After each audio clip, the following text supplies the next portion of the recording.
Hi, this is John Heller. I'm going to wait just a minute to let people join in. So if I could just get some feedback on whether my stream is working, I would appreciate it.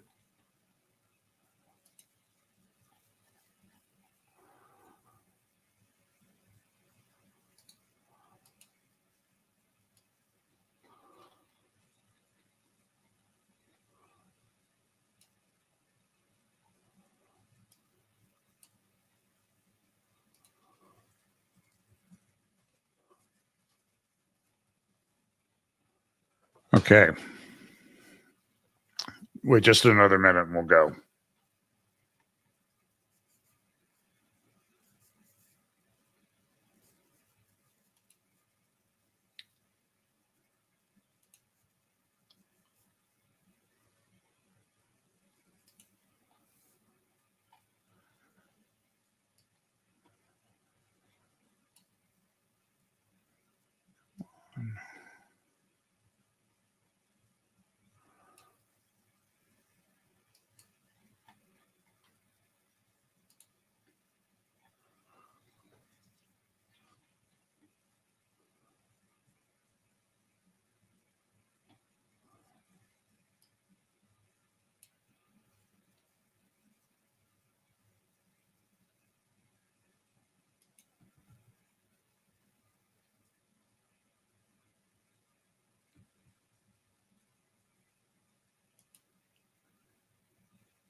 Okay, I'm going to start.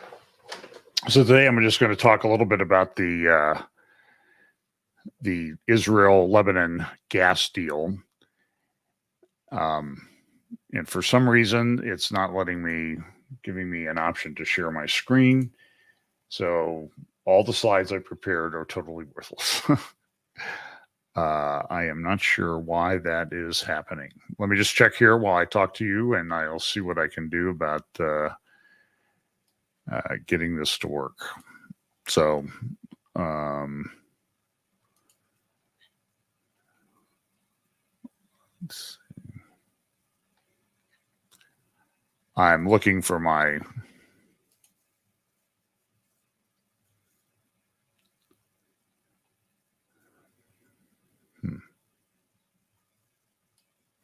Usually there's a little button on the bottom of my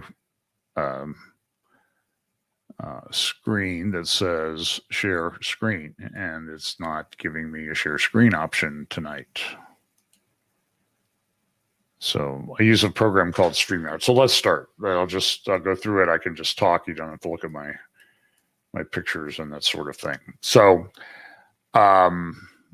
Israel and Lebanon have entered into a gas deal.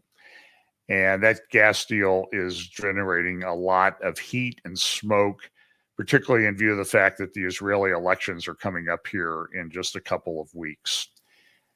November 7th, to be precise. So let me just give you a little bit of the history of this. And I do not understand why this is not. It's very frustrating. I spent hours on slides and everything today. So let's look at a little bit of the history. This will be a fairly short update. I'm going to try to stick on one topic and one topic only. So if you have questions, let's try to keep it related to this topic.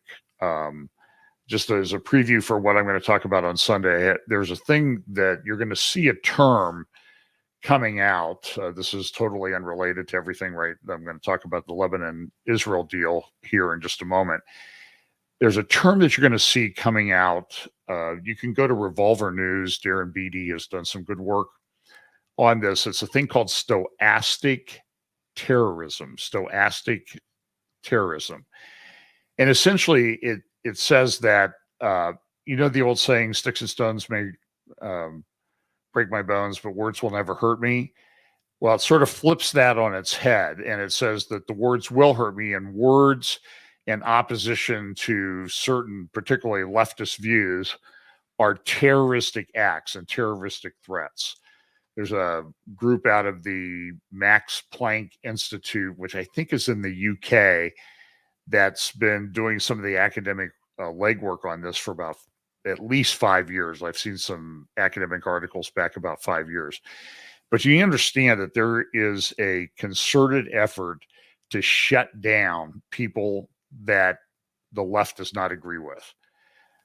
For example, Mark Steyn did an interview on GB News in the UK.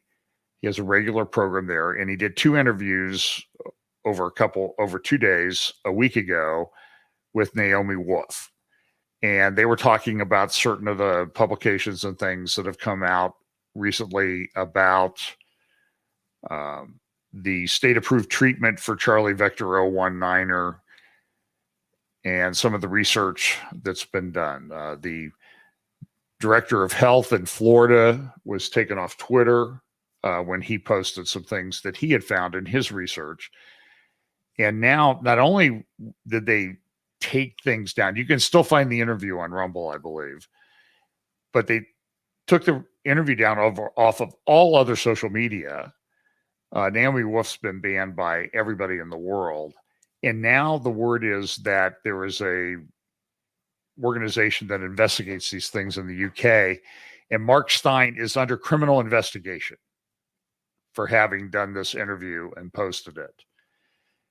And a lot of what they've cited are just publicly available documents. So there's a concerted effort there. There was a judgment against Alex Jones today of about $1 billion in connection with the Sandy Hook school shooting. He had made some comments about that. And in that case, and I'm an attorney, so I know a little bit about this. I'm a trial lawyer, and I know a little bit about this. What happened to Alex Jones in that case is extremely rare. And if it's not done, if it's not handled because there's a really good reason to do that, it's an egregious breach of his rights. In litigation, they always ask people for discovery. Please produce all documents, all emails, all checks, all correspondence, that sort of thing from such a date to such and such a date. And so they made a request like that on Alex Jones in the case that's pending in Connecticut. He had lost a case down in Texas about a month or so ago, where there was just this huge judgment. And the judgment doesn't relate to anything. And he wasn't the one who actually did the school shooting. He was just talking about the fact that he had some questions about it. And this is something that, has always been constitutionally protected speech. So he was given these discovery requests, and the plaintiffs in the case said he did not produce everything that he had.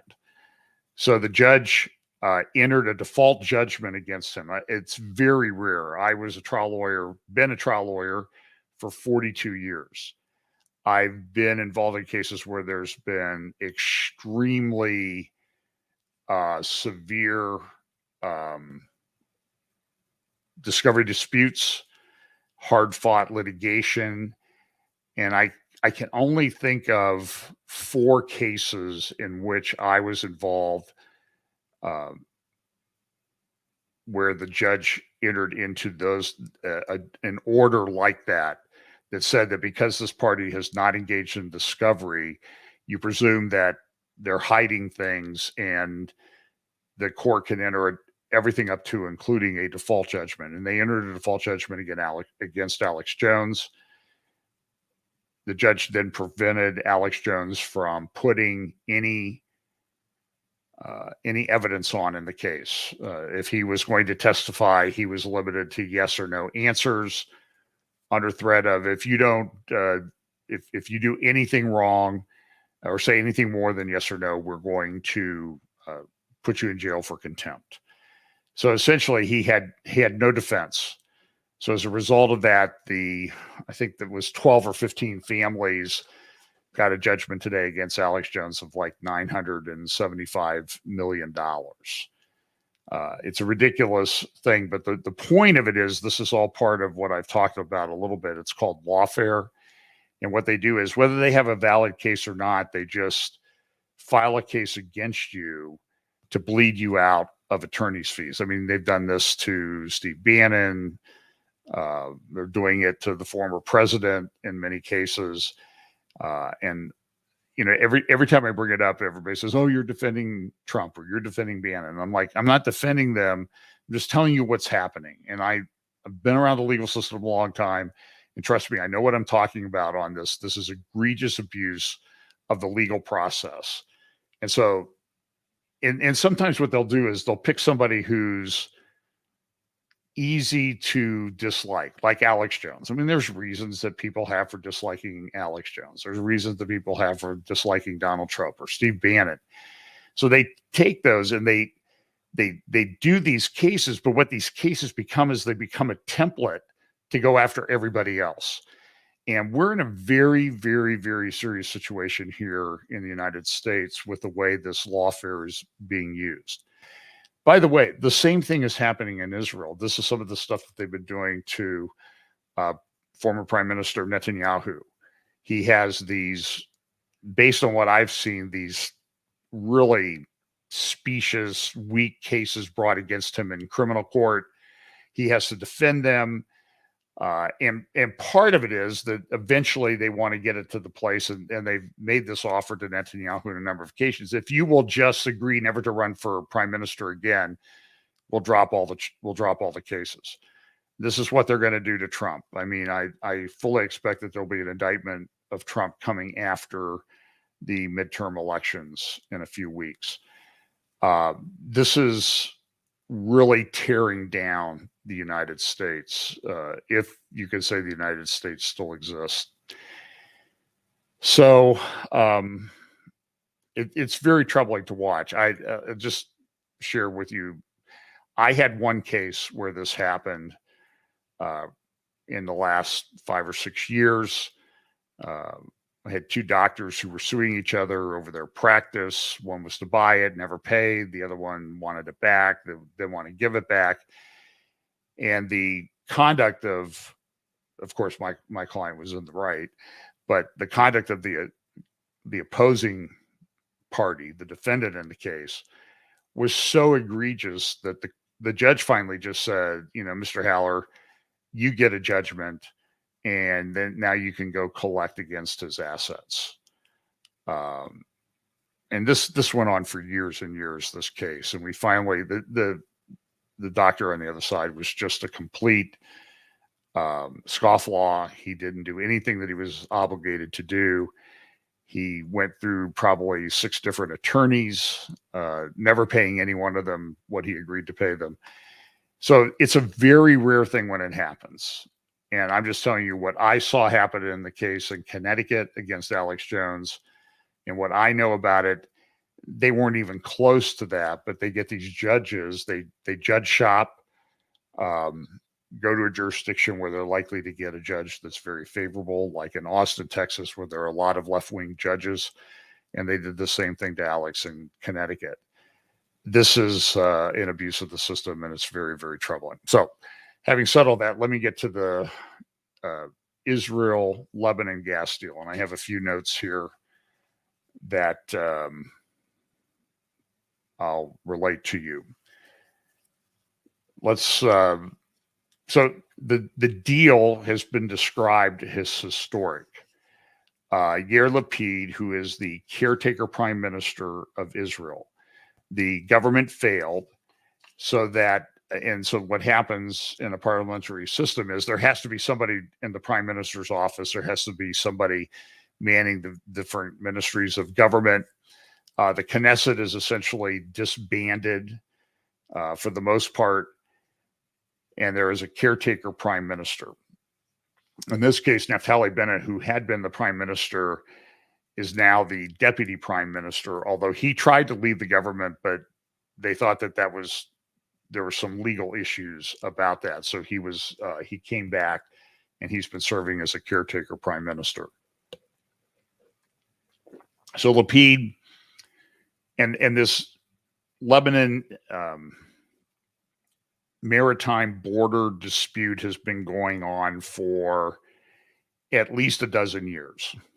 There are reports, I don't know how credible they are, that Netanyahu, when he was prime minister, was close to reaching, and they'll say, sort of the same agreement with Lebanon that Lapid has now entered. So Lapid calls this a historic agreement. Netanyahu came out and he called it a historic agreement too, but Lapid called it a historic achievement that he had reached. And he's running, for office here, and he's going to try to get enough of a coalition together to form a government and become the prime minister. So this is an election issue for him. And it's an election issue for Netanyahu, who's trying to get his own coalition together as they have the elections on November 7th. 2 weeks ago, I did an interview with Brigadier General Amir Avivi. You might look that back up, because at the end of that interview, he talked about his thought that Netanyahu, the right, stood a good chance of forming a government, whether that's Netanyahu or not. Some polls that I've seen show that Netanyahu can get, depending on if the elections were held today, he would be able to form a coalition with about 62 in his coalition, which is enough to get over the 61 threshold to form a government. But this does not mean that Israel's going to have a stable government for any length of time. It's very hard to hold these coalitions together.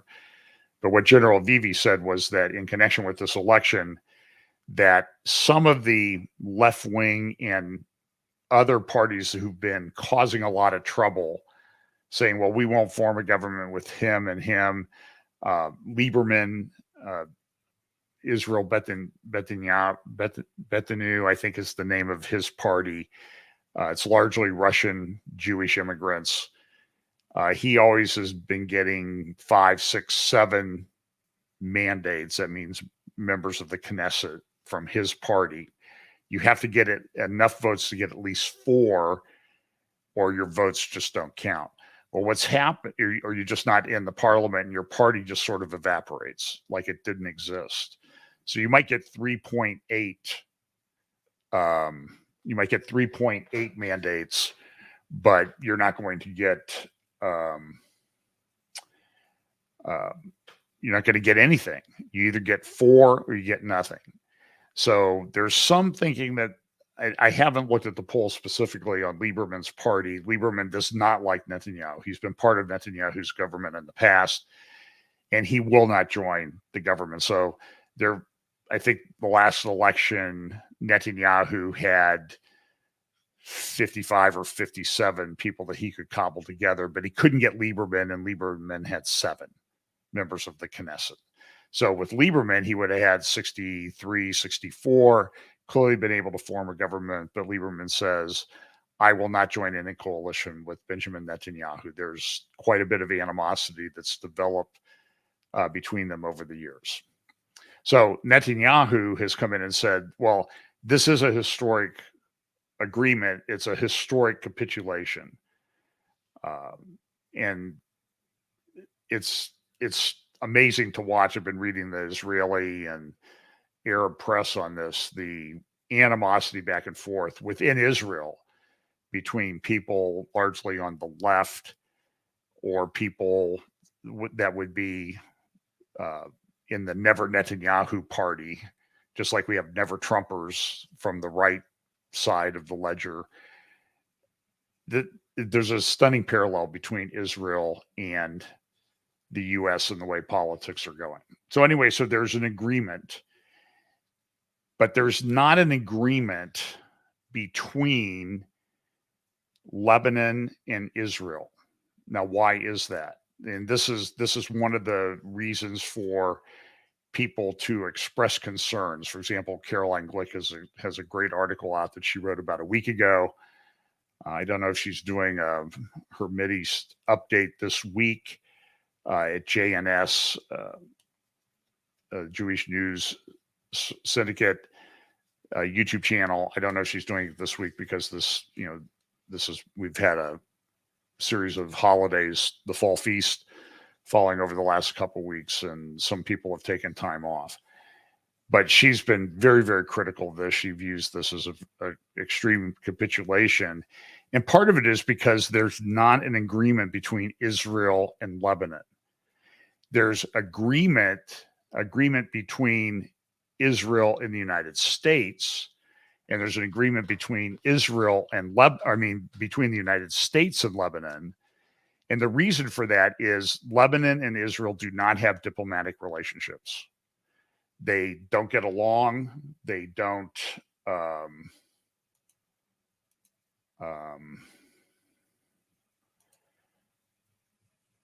They just don't get along. And I just found my button. They changed the way the buttons look. So now I'm going to go here. So here's the agreement, historic agreement between the parties. And like I said, it's a very big deal in Israeli politics right now. So now let's go. Now I got the thing. So let's look at the historic. So part of this is based on the maritime borders. In the world, there's a law of the sea treaty. And I think it's administered through the United Nations. But neither Israel nor Lebanon are signatories to the law of the sea treaty. I don't think that Turkey is a signatory to the law of the sea treaty. So a lot of this relates to the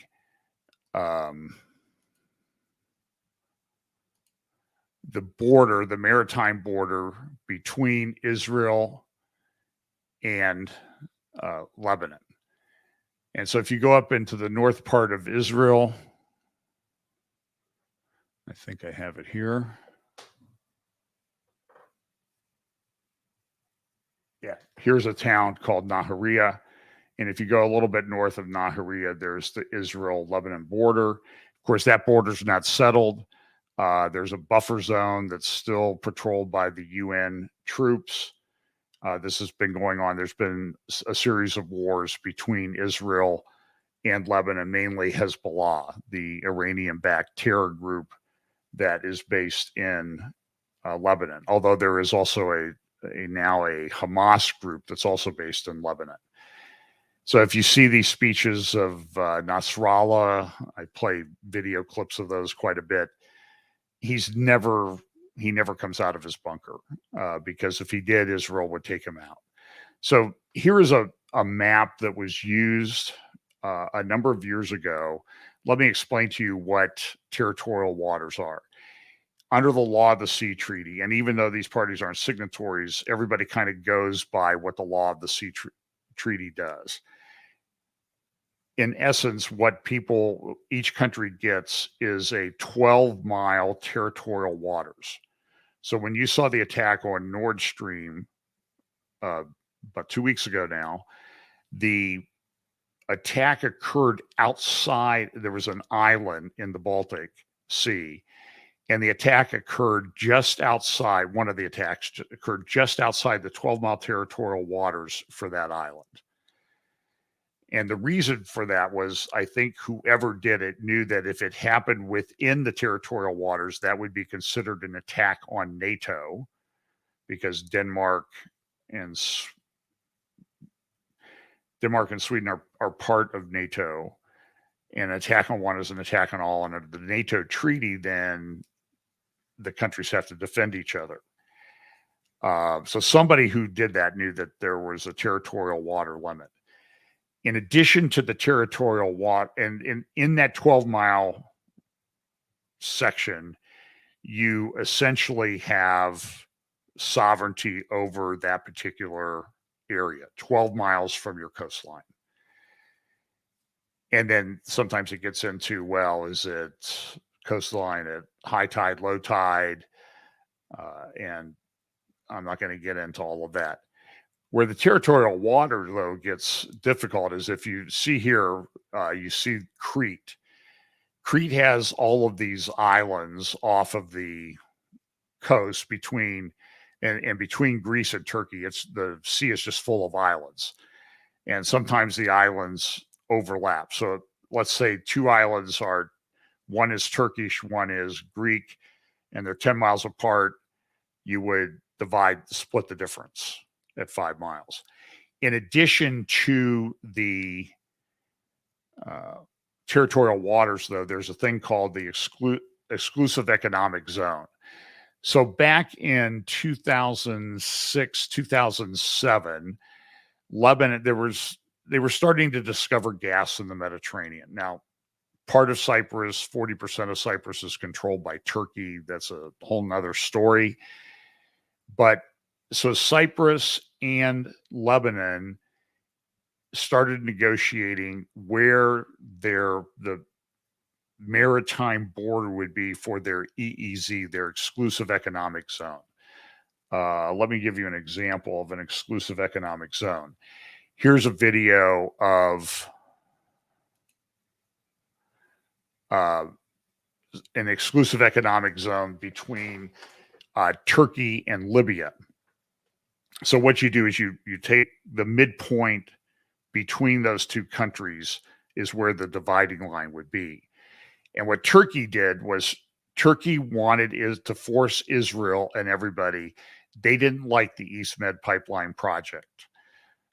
That pipeline project, like between Cyprus here and Crete, some of that pipeline is going to be over 9,000 feet under the surface of the ocean. It would have been incredibly difficult engineering thing to do, very expensive, probably would have cost 10 or 11 billion dollars to build.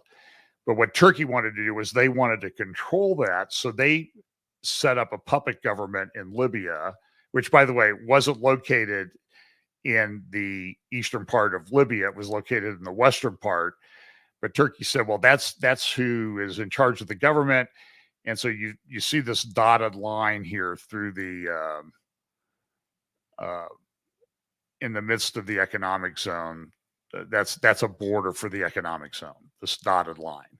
So, for example, you see here is the country of Lebanon, and here's the border for their economic zone.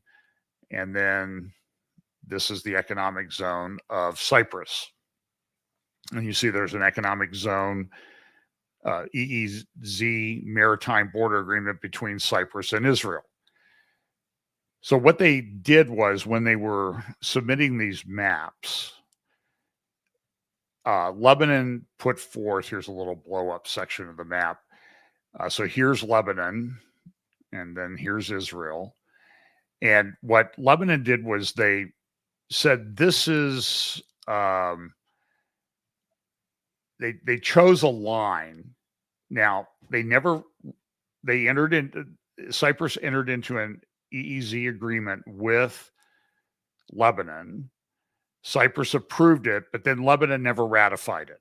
But they've acted like the agreement's been in place all along.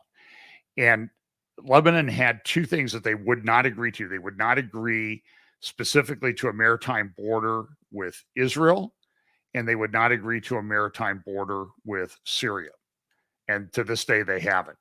But what Israel did was Israel always operated on the basis that, look, we see what the line that was proposed and sort of agreed to by Lebanon. We're going to operate based on that. We're going to consider that the maritime border. So this is the line that Israel chose. Here it goes out from the Lebanon border here. Lebanon originally had said, no, it's line 20. That's the way they write it in their agreements. Line 23 is the one that we claim. So to try to resolve that dispute, a State Department guy from the U.S. named Hoff came in, and he negotiated it. And most of the 55 or 60% of the disputed territory was going to go to Lebanon. So everything north of the line, the Hoff line, would have been Lebanon. Everything south of the line would have been Israel, and that would have been the maritime border. The reason that it's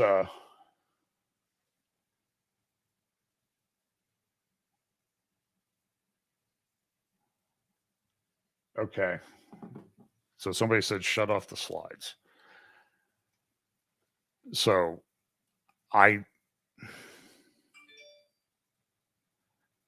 Hang on a second here.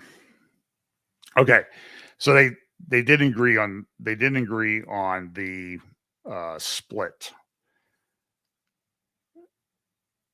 Then a guy named Amos Hochstein came in, and he's been trying over the last few years to negotiate this agreement, and now he's the go-to guy. He is also the guy who came in December of 2021, early last year, early this year, and said, we're not going to do the East Med pipeline. The East Med pipeline is, we're just not going to, it's just too expensive. We're not really interested in doing hydrocarbon deals. You're not going to get financing for it. U.S. withdrew its support, and the thing just kind of collapsed. And I've done a lot of, in my updates, I've talked about that quite a bit because it's a big deal, because now it's an even bigger deal when they're talking about how we're going to get gas to Europe. So Hochstein has come in. He cut down, by the way, he shut down the East Med pipeline, which meant that the only way Israel gas is going to get from Israel to Europe, and they do, I think, have enough gas to, Israel could theoretically supply enough gas to make up for the shortfall from Russia. About 155 billion cubic meters. Israel has 40 trillion cubic meters in reserve, known reserves. So they could supply what Russia's not supplying now. But the problem is getting it to market, and that's liquefied natural gas is the only way to do that. Israel's right now piping things down to Egypt. They're converting it to liquefied natural gas, putting it on tankers, shipping it to Europe, but Egypt has very limited capacity. And so until that capacity is built, there's just not a way for the Israeli gas to get to Europe. It just doesn't magically get there. It has to go by tanker. And there's a shortage of tankers. There's a shortage of LNG facilities. But interestingly enough, the U.S. has a couple of new facilities that are just open. We had a large facility that was taken offline because of an explosion and fire a few months back. That's coming back online. And it just so happens that this Amos Hochstein guy used to be it was executive vice president of marketing for Territorial, which is a LNG gas supplier. They liquefy it and ship it. And I believe at least one of the new facilities coming online is a Territorial project. So if you want to say, was somebody trying to shut down Nord Stream so they had to go to liquefied natural gas, which Territorial and these other U.S. companies can supply, you could make a pretty strong case that that's what happened. So let me hang on here. I'm going to have to look at my notes, which are on my slides. I'll move them over here so I don't look like I'm looking off to the side. So you got the territorial waters, exclusive economic zone. And then there's another thing, too. There's a line of buoys that were set up at the maritime border. And the buoys were essentially to warn Lebanese fishermen, like, listen, you can't go past these buoys. Those went for a number of miles off the coast of Israel, but then it got to the point where the Mediterranean was too deep to anchor them, so the buoys just stop. So it's called the line of buoys, and now everybody's saying, oh, well, that's the border. Everybody intended that to be the border, and I don't know that was the intent, but this is what Hezbollah says. So Hezbollah...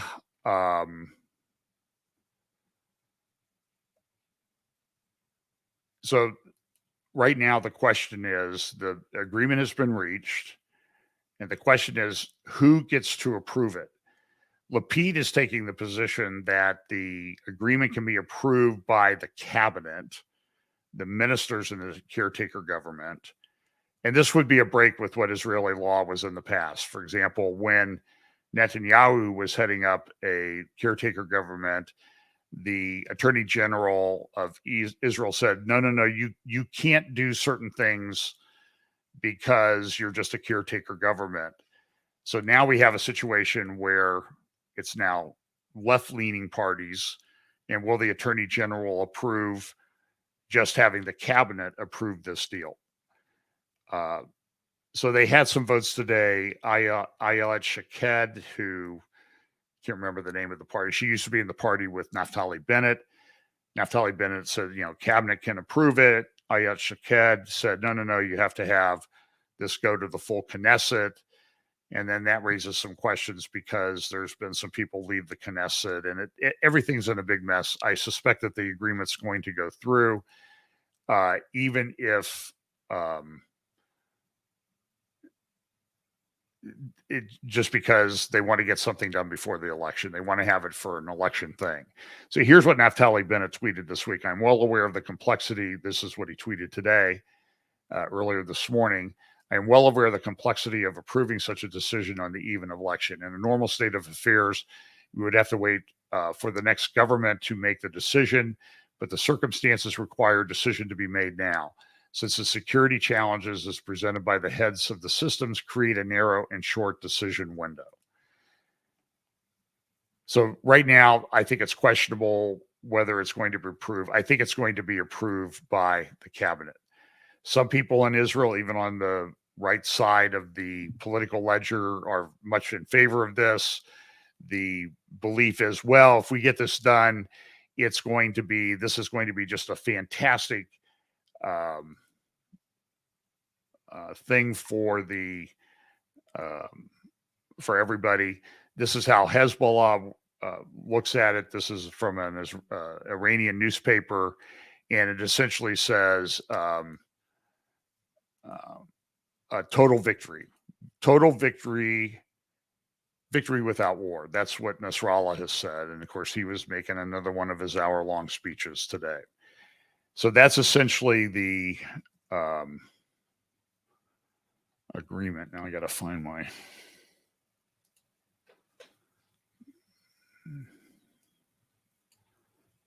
I'll stop my sharing of the screen. So anyway, that's the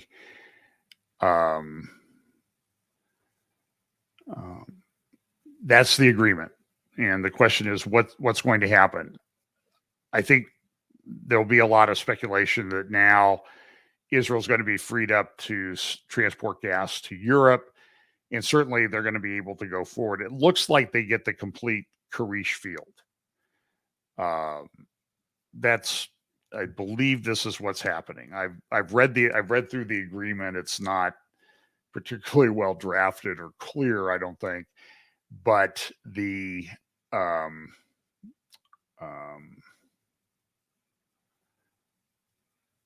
anyway, that's the agreement. So I don't think that. Will they get gas to Europe? Again, they don't have the facilities to get the gas to Europe right now. So I don't think that. I think, when Putin goes to sleep at night, Putin's not even worried or thinking about whether he's going to have any kind of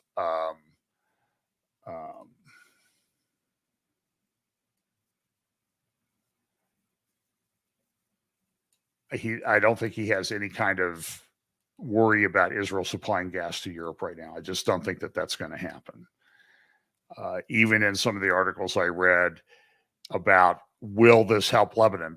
Lebanon is in extreme poverty right now. They have no power. They have no money. They're closing banks. They're not letting people get their money out of the banks. It's a huge problem. But even some of the Lebanese people that I was reading quoted was, it's going to be several years until the gas really makes any kind of an impact in Lebanon, because they got to get in there. They got to drill. There's a field called the Kana field that is pretty much going to go to Lebanon. I think Israel will get some royalties from that, but that's going to be developed by a French company called Total. But they got to get in there. They got to get the rigs in there. They got to get the piping. They got to get it over to the coast. And I just don't think it's going to happen. So anyway, that's the update. I'll talk more about some of these other things. That stochastic terrorism, I think you need to look that up. Go to Revolver News and read Darren Beatty or one of his compatriots, a great article on that. We'll talk a little bit more about this on Sunday. So I don't want to keep you to anyone else. And I apologize that there's a frozen screen. I do not know what is going on. I rebooted the computer just before I started. Everything seemed to be working fine. I have a very high-speed connection. I have a very new MacBook computer, but I've had a number of issues with it, and I do not know why this is happening right at the moment. For something's chewing up all the memory on my computer, and I do not know what it is right at the moment. So anyway, so if it was frozen on your end, I apologize for that. I also want to remind you of this. I know people will always want to say that any cyber attacks that they talk about are planned or false flags. Folks, if you don't think Russia is doing cyber attacks in the United States, you're incredibly naive. We're at war with them. We can argue about whether we should be at war with them. I would like to see the whole thing settled. But there are a lot of cyber attacks going on. And you may notice I'm on the internet quite a bit. I do a lot of stuff that's very graphics and resource. I need a lot of bandwidth. And I can tell that the internet has slowed down on many occasions. And I know that that is because of these denial of service attacks that are coming from Russia and Iran and elsewhere. And maybe it's our own people doing it too. I don't know. But the other thing we'll talk about Sunday too is the economy. I would just, again, encourage you. We live in a world that is going to go through a very difficult time this winter. I expect food shortages. I expect them to be more severe next year. The United States may be able to get away with it because of who we are, but natural gas is critical to the production of fertilizer. The way the seeds are, you need fertilizer to get the seeds to produce at the right kind of level. There's a shortage of natural gas in the world. In Europe, I think they have, in Germany, they have 21 major fertilizer producers. 9 of them have shut down completely because they either can't get gas or they can't afford it. And the other ones are now producing about 1/3 what they were last year. So the capacity to produce natural gas has gone way down. That's going to affect food production next year. Might have been enough in the ground to get by this year pretty much. I think I mentioned Sunday I had talked to a farmer last week. He's a banker and a farmer, farms about 400 acres. He said his soybeans were all-time record crops. But the cost of his inputs like fertilizer, seed, that type of thing were way, way up. At least triple what they had been the prior year. That affects profit margins. So follow what's going on with the Bank of England. It is I would only describe it, in my view, a very dire situation. I do not know if the Bank of England is going to make it. So you need to plan accordingly. And that includes, I think, getting some food and water stored up. Putin continues to threaten nuclear war, and people seem to continue to prod him to do that. We're entering I pray that it doesn't happen. And I'm not a prophet. I'm just telling you all the indications of what I'm seeing happen indicate that it will be a very, very difficult winter. Maybe not so much in the United States, but Europe is in big trouble. I get communications all the time from people in South Africa. The people that communicate with me tell me that they have 8 to 10 hours a day of no electric power in South Africa. And that the water system, they're starting to give them warnings about the water system. I think they're on level 2 and it can go to level 6 is really, really serious. So right now they're at level 2 on potential water shortages. Water shortages continue out west. We had some water issues on the Mississippi, which jammed up barge traffic. does seem like this is a world that's becoming under God's judgment. It's time to get right with the Lord. That's what I would say. So I'll look to see if there's a questions. Let's see. Any quick questions? Let's see. Somebody had a question about Candace Osen talking about PayPal. Yeah, PayPal put out a thing and said, we're going to reserve the right to fine you $2,500 if you spread misinformation, whether it's on our platform or not.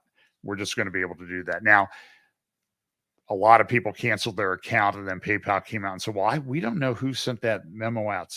They shouldn't have sent that memo out. Those aren't our terms of service. But they were published on PayPal's website, and they didn't get hacked or anything. They got caught.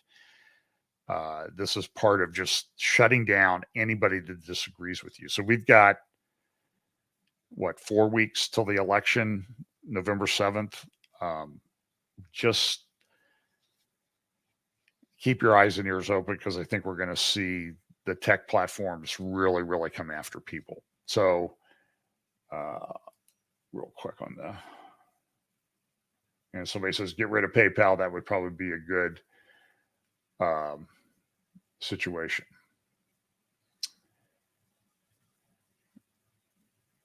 John, what are your thoughts on Belarus becoming involved in Ukraine? Well, look, Belarus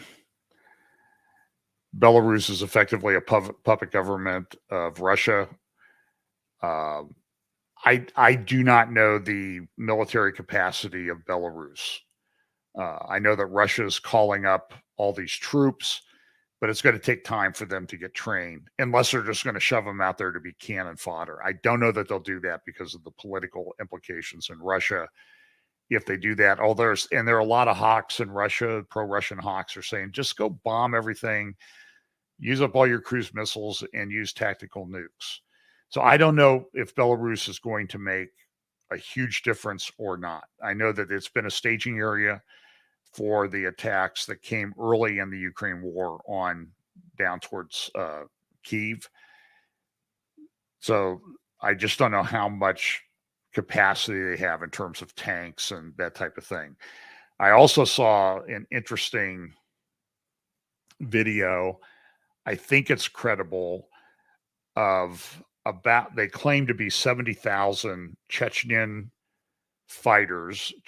militia fighters that were going to be going into Ukraine. These guys are Muslim. They're brutal. They're not kind in any way. They're under the control of a Chechen warlord. Very interesting that when Russia had a dispute with Chechnya after the breakup of the Soviet Union, Chechnya was a big problem. Remember the school attack where at least 300 people, a lot of them children, were killed. Those were the Chechen rebels, Muslim rebels in Chechnya. Russia went in and just said, okay, we don't like this. We're going to finish this off. And they went in and they just absolutely leveled the city of Grozny, the main city in Chechnya.